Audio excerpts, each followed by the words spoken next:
Welcome everybody to this week's Genius Material webinar. You're probably aware that exercise is good for you. You're probably also aware that exercise is good for your brain. Perhaps you've even read some of my blogs about it.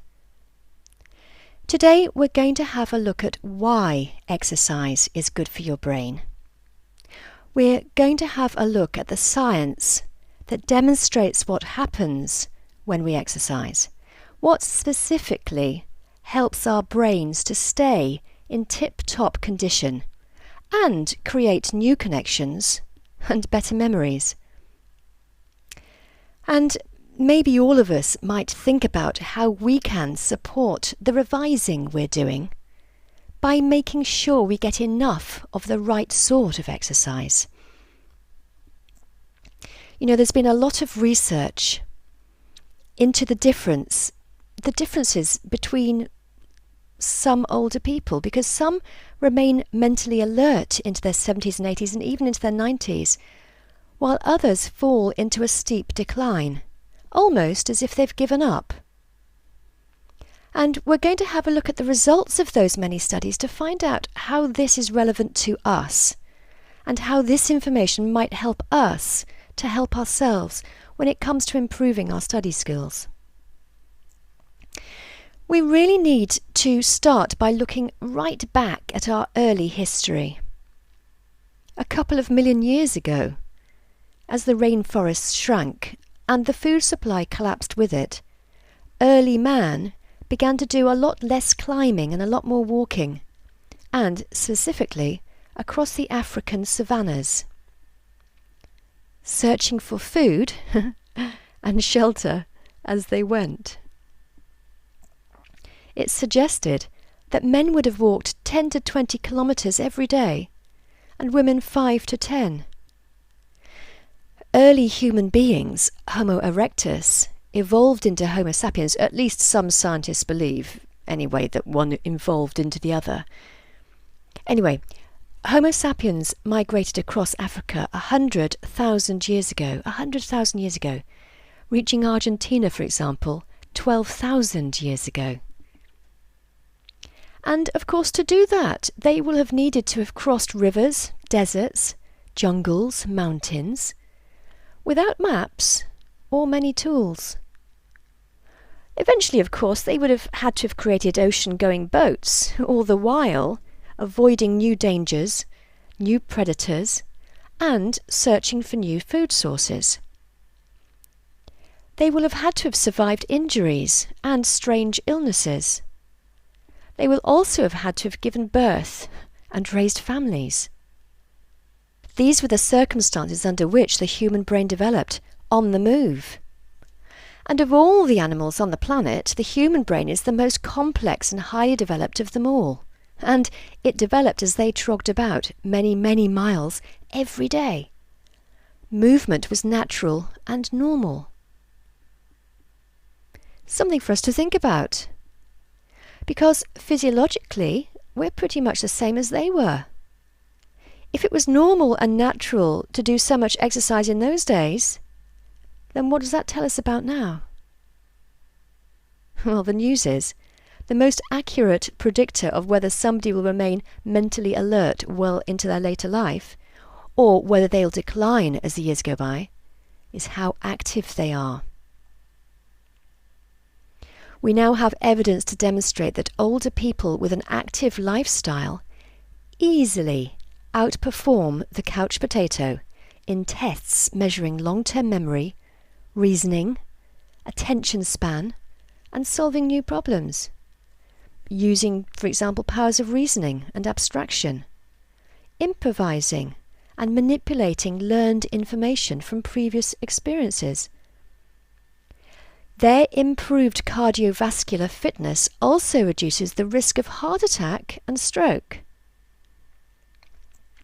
Having said all of that, short-term memory and reaction times seem to be unchanged by activity. But you've got to agree that the results there are pretty compelling, aren't they? One question the scientists wanted to address was, if someone has been a couch potato, is it possible for their brain function to improve if they were now to get more exercise? So if you've been a couch potato all your life, is it too late to make improvements? Well, there's good news on that score. Studies of school children have shown us the answer to that one. Those who spent 30 minutes jogging 2 or 3 times a week for 3 months had improved cognitive performance compared to the test group who took no exercise. What's more, when the children stopped exercising, their cognitive performance levels went back to their original place, demonstrating a direct link between exercise and brain power. And I have to tell you that all the research I'm going to mention has been repeated time and time again, consistently producing the same outcomes. So if you're not a huge fan of moving about, you might be thinking this is bad news. And you might be wondering just how little exercise you can get away with. And it turns out that any movement is better for your brain than no movement. So, for example, couch potatoes who do a lot of fidgeting have better cognitive function than couch potatoes who are perfectly comfortable sitting motionless. More good news is that too much exercise, the sort that leaves you exhausted, is bad for your brain. So you can cross that off the list right away. And the answer is 30 minutes of aerobic activity just 2 or 3 times a week. For bonus points, you'd add a session or 2 of strengthening exercises. You know the sort I mean. Weight-bearing exercises. They strengthen your bones. 30 minutes of aerobic activity just 2 or 3 times a week. People who walk several times a week also have it covered. Amazingly, aerobic exercise, that's any sort of exercise that has you breathing faster than normal, cuts down your chances of getting age-related dementia by 50%. It cuts your risk of getting Alzheimer's by a whopping 60%. And if you were to walk 20 minutes every day, it cuts down your risk of stroke by 57%. Okay, maybe I'm preaching to the converted. Maybe you already take exercise and enjoy it. Maybe it's already a regular feature in your diary. But if not, you must have heard lots of people say that they learn to look forward to it. So it's often the case that just making a start is the most difficult part. And if that sounds like you, remember the well-known Nike advert and just do it. But find something you enjoy doing, not something that feels like total punishment, because that won't last long, will it? It's all about moving more, not thrashing ourselves on the treadmill. Physiologically, we may be the same as our ancestors, but look how we react these days to our environment. Just 1 generation ago, we would walk upstairs because there wasn't a lift in every shop or office. We would walk from one shop to the next to get all our shopping. We would walk home laden with heavy shopping, the week's groceries. Washing was done by hand and squeezed through a mangle. It was hung up to dry outside. It was taken down. It was ironed.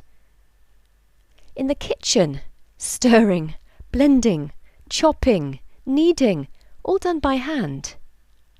The lawn was mown with a simple machine powered by a human. Even in our day, in our childhood, we used to walk or cycle to school or the office. We would make our own entertainment as kids, using our imaginations, running around outside till it got dark, until we were called in. We even had to get up and walk across the room to change the channel. We only had, 2, 3 channels? But you had to get up and press a button. Remember those days? Within a space of just a few generations, and mostly within ours, we've become quite sedentary and dependent on machinery to get things done and to get us from A to B. And inevitably it's taking its toll on our health. Moving more, on the other hand, has many, many other benefits, and I would like just to mention some of those right now. Exercise regulates certain neurotransmitters, serotonin, dopamine, and noradrenaline. They're the very hormones that help us to feel good about ourselves and good about life in general. Did you know that some psychiatrists are prescribing exercise for patients with depression or anxiety because it's better than anything else we know to treat those conditions? In some cases, exercise replaces medication altogether because it's so much more effective. Not to mention, of course, there are no negative side effects, only good ones. It seems that those who benefit most from adding exercise to their therapy are older people or those with the most severe cases of anxiety or depression. And the longer they take exercise, the more benefits they get. And they don't have to wait long. The benefit is felt almost straight away and only gets better. It's been found that when schools sacrifice time from academic subjects to provide the opportunity for youngsters to take physical exercise, there was still no decline in their academic tests for language, reading, or any of the other basic tests. So when they were spending less time doing the academic stuff and more time doing the physical exercise, it didn't make any difference to their scores. In addition, it's found that when trained staff lead the PE sessions, their academic tests actually improve. Just think. So the PE sessions are now being led by trained people who know what they're doing in exercise. And that actually improved the academic scores of the kids. And remember, the reason we're looking at all of this, where's it all going? We're looking at how this could be useful to you. If you want to improve your grades, if you want to increase the speed at which you're able to whip through all your revision, might it be worth considering getting some exercise? I think we know the answer to that already, don't we? It's found that children who are physically fit are able to concentrate better and for longer and use a wider variety of intellectual resources. They're less disruptive in the classroom and there's less depression and anxiety reported. They also have higher self-esteems. They feel good about themselves. How's your self-esteem? No, I'm not being funny, I'm being serious. Busy professionals who have been struggling to be successful in compulsory exams are not going to feel good about themselves, are they? With any luck, now that you've been using Genius material for a little while, your confidence and self-esteem are getting back up to where they should be. But it's worth noting that exercise helps on that score too. Here's something else that's useful to us. The children having extra PE lessons were quicker with their visual skills. They identified visual stimuli faster. How might that be useful to us? Genius material is all about finding the best way for you to revise. The best way, the most efficient, the most interesting way to whip through your course material and retain it so you can pass your exams easily is by using your visual skills. Because we know that everybody processes, stores and retrieves information differently, but we know that human beings have a lot in common with each other. And we know, if you've been paying attention to the Genius material information you've been getting, that no matter where our starting point is, the more we develop our visual skills, the faster our revision can be. So if you're already using your visual skills and are exercising, and we know exercise develops and enhances visual skills, you'll fly through your work. So there's a British study. It was repeated in many other countries. Overall, they took 10,000 civil servants, so that's a heck of a lot of data there. And they were aged between 35 to 55. And they looked at how much exercise they were getting and rated whether their exercise habits were high, medium or low. And then they measured their cognitive function. And that's what I mean. You can hear it coming. Those who did the most exercise had the highest cognitive function, especially when it came to problem solving, which uses more of the brain. So let's have a look at what's going on. Why is exercise so good for the brain? It's all to do, believe it or not, with digestion. That's the process of turning the food you ingest into sugar. And the sugar, of course, is glucose, and that's what provides energy for the body. The glucose is absorbed into the bloodstream through the intestines and through the blood. And because of that, it's reaching every part of the body, and it goes into each cell of your body. And each cell utilizes it for energy, creating waste as a byproduct in the process. Not everybody realizes that this waste is actually toxic to the body, and it can be quite deadly. It can even cause DNA mutations. We all know that can be a tad inconvenient, to say the least. So what happens is that the oxygen we breathe behaves like a sponge and mops up the toxic waste, transforming it into carbon dioxide, which is also poisonous, but transferable. That's then carried via the blood to the lungs, and it's breathed out into the atmosphere. Your brain weighs about 2% of your total body weight, but uses up about 20% of the total energy used by the body. That's about 10 times more than you might expect.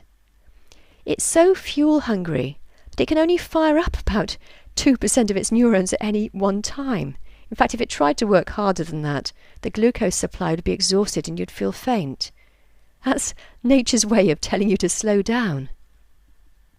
So I hope it's now beginning to make a bit of sense. Your brain's using a hell of a lot of energy and therefore making a lot of toxic waste in the process. And remember, it's oxygen that transforms that waste and gets it out of the body. Exercise makes you breathe faster and deeper and makes you get oxygen into your system. And just to demonstrate how essential oxygen is to the good functioning of your brain, you've only got to look at what happens when you starve it. You can go without food for 30 days. You can go about a week without water. But 5 minutes without oxygen gives you permanent and serious brain damage. Oxygen is obviously absolutely essential to the brain. So what's actually happening when you exercise? Exercise stimulates blood vessels to release nitric oxide, which dilates your blood vessels and regulates the flow of blood. And as a consequence, new blood vessels are created and work their way deeper into tissues. So there's more access by those tissues to the oxygen and glucose they need. And the resultant toxic waste is removed quicker. Aerobic exercise causes the heart to pump faster, which increases the blood flow. But not only that, exercise stimulates one of the NGF, that's nerve growth factor, one of the NGFs in the brain.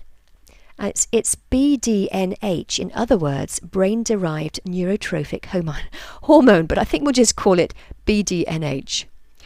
BDNH is created when you exercise.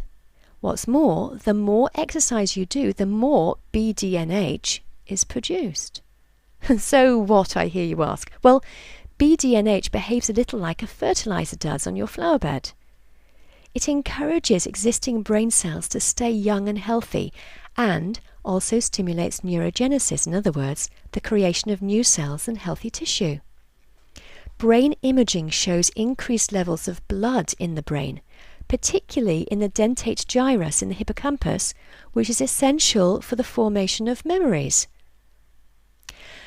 So let's have a look at how you make energy and where it's made. Our muscles are the means by which we move about, obviously.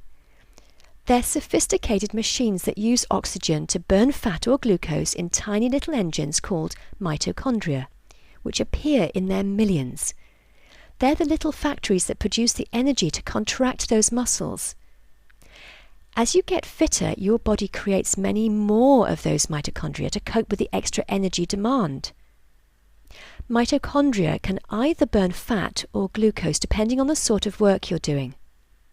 Fat is used as fuel during longer, slower activity.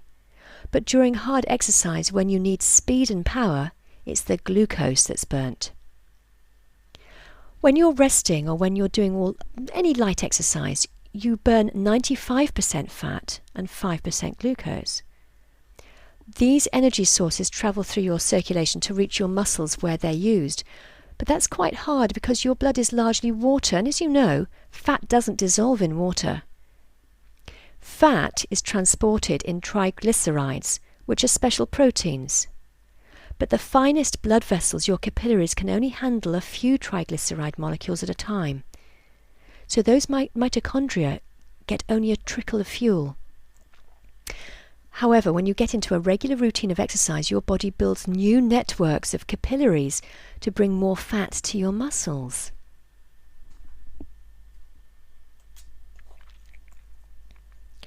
By the way, when you exercise hard, you're still burning fat, but extra energy that you need comes from burning glucose, a sort of sugar, which is stored in your muscles ahead of time. Steady, consistent aerobic exercise over the months and years produces dramatic improvements in your circulatory system. This is one of the many ways that exercise saves your life. The fact is, the more you work your body, the more new mitochondria are created, the more new capillaries are generated to feed them. That's why your muscles get firmer. They're bulging with all the extra mitochondria, capillaries, and extra glucose. Free radicals are patterns or groups of atoms, usually oxygen, with an odd number of electrons. In other words, not all of them are paired up. When they're paired up, they're stable. When one of the pair is missing, it attracts to it a molecule from somewhere else to retain its status quo. It wants to become stable. Unfortunately, like a criminal, it'll take what it needs from wherever it can get it, including our DNA and cell membranes. You can imagine that's really not a good idea. Under normal circumstances, while you're resting, your body's own antioxidant defense system can easily handle the free radicals that are produced. When exercising and your oxygen increases, free radical production sometimes exceeds the rate of removal, and then you can get cell membrane damage, lipid peroxidation. You know that's happening because you end up exhausted and your muscles ache for days. People who continually overdo it tend to have a weakened immune system and become more susceptible to infections and illness. When you damage your muscles in this way, and you get inflammation, and that happens at its greatest about 24 hours later, it's a sign that you've got oxidative stress and you've exceeded your body's ability to mop up the extra free radicals from the exercise. So this is about overdoing the exercise. And it's beginning to sound like bad news, isn't it? But free radicals are produced naturally by the body and have beneficial effects. Your immune system uses free radicals to highlight foreign invaders or damaged tissue, so your body can destroy and remove those cells. It's a kind of quality control. You don't hear about that much, do you? We just hear free radicals, bad news. But we need free radicals as well. Now, this is the reason why the jury is still out on whether supplementing with antioxidants is a good idea. Some studies suggest, therefore, that overdoing it on supplementation prevents the body from doing this job effectively. If you're not giving the free radicals long enough or the chance to do their job before you supplement them and pair them up so they're balanced, they don't get a chance to mark any foreign invaders in the body, which of course the body needs to identify and then to remove any damage before it gets out of hand. So antioxidants work to protect the lipids in our cell walls from peroxidation, from the free radicals. You see, it's a very, very delicate balance, all this, isn't it? It's a very, very clever mechanism that's going on all the time. Antioxidants work by giving up their own electrons to the free radicals. So you need the antioxidants to give up their own electrons to the free radicals so the free radicals become stable. When it's stable, it doesn't need to attack the cell wall, and the chain reaction of oxidization, therefore, is broken. So we do need antioxidants, but we do need free radicals. We do need exercise, but we don't want to overdo it. Is this beginning to make sense? Anyway, so the antioxidant is now giving up an electron to the free radical to make the free radical stable so it doesn't do any damage. But that makes the antioxidant itself a free radical because now it's missing an electron. However, before you think it's a hopeless case, these free radicals aren't harmful to the body, it turns out, because the body copes with them by creating its own antioxidants from the food we eat. Good antioxidant food includes fruits, vegetables, seeds, nuts, and vegetable oil. Vitamin E is probably the most potent antioxidant, and there's loads of it within the cell wall. So this is the body's first line of defense against the process of peroxidation. However, if the cell wall is broken, the contents within the water-soluble cell are more antioxidants, including vitamin C. So if the cell wall gets broken, then there's more antioxidants inside, which includes vitamin C. Because you know, don't you, that vitamin E and C are particularly good antioxidants. So the point is, it's possible that using tablets to supplement with antioxidants is defeating the purpose of having the free radicals in our body in the first place. But using the natural mechanism, making sure that we're eating properly, fruits, vegetables, seeds, nuts, vegetable oil, allows our body to do the process properly. So, vitamins A, C and E and the mineral selenium make for the best antioxidants. A, C and E, ACE, and the mineral selenium. And the best way to get these into your body, as I've been saying, to create the right balance is through your food rather than supplementation, the effects of which we still don't fully understand. Exercising heavily increases the uptake of oxygen 10 or 20 times more than when you're at rest. And it turns out that regular exercise strengthens your own antioxidants defense system. So it allows it to do a better job, the job that it's supposed to be doing it even better. So, to conclude, exercise is an all-round improver.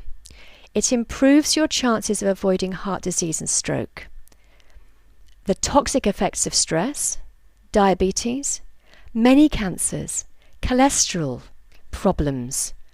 It improves your immune system, it regulates your appetite, it makes your muscles and bones stronger, and improves your strength and balance. Without exercise, as we get older, our strength and balance deteriorate, and they're the main reasons why older people suffer falls and accidents. There's no doubt about it. Exercise is good for you. It's good for the whole of your body, and it's good for your memory. This, by the way, watching sports, isn't quite what I mean by exercise. Better to actually do it. Although I must admit that due to the mirror neurons in our brains, watching someone else can actually rub off positively on us. If we're watching someone else getting fit, and if we watch in a particular way, there's a particular knack to it, it'll make us fitter too. But never mind that for now. I know that the very notion of exercise can send you shuddering to the comfort of your favourite chair, glass of wine in one hand, TV remote in the other. And quite frankly, with good reason. Many people start off with good intentions, going berserk at the gym, completely overdoing it, feeling sick and hardly able to move for the pain for the next 2 or 3 days. If the memory of that is what's putting you off, I don't blame you. So forget about it. Don't do that. We now know that it's bad for the brain, bad for the body. Make a list of activities that you actually already enjoy and then work out which of them you could do on a regular basis in order that you raise your heart rate and breathing rate for 20 to 30 minutes 2 or 3 times a week. That's the magic number, 20 to 30 minutes 2 or 3 times a week. Start gently. Make sure that what you do you enjoy. That way you'll go out a second time, you'll go out a third time, and so on. It's meant to be pleasant, not miserable. If that's how you feel, then you're simply not doing it right. And over time, you'll find that you'll be able to do a little more, walk a little further in the same time, for example. You might have heard the expression, what gets measured gets done. So get one of those pedometers, a step counter, and just notice your progress. If you're a cyclist, get a cheap computer to bung on it, to measure how fast you're going, how long you've been cycling, etc. Make it interesting. By the way, I'm going to let you in on a little secret. It's something you might have had a sneaky suspicion about already if you've been paying good attention. Further research has made it quite clear that the thing about exercise that makes it so good for your cognitive function, we're talking about the brain here, is the increased oxygen made available to the body and brain. Similar cognitive improvement is to be had without exercise if you're given supplementary oxygen. It's all about the oxygen. However, without a better understanding of how much oxygen, the density of it, the proportion of it, the percentage in the mix, or where the heck you'd get it, I think I'd stick to exercise. That way you know you're doing the right thing. So a good question to ask ourselves is, if I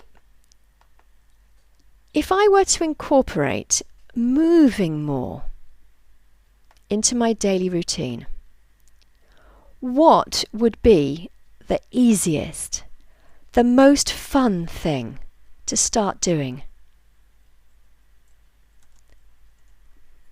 And then, taking the advice of the goddess of trainers, just do it.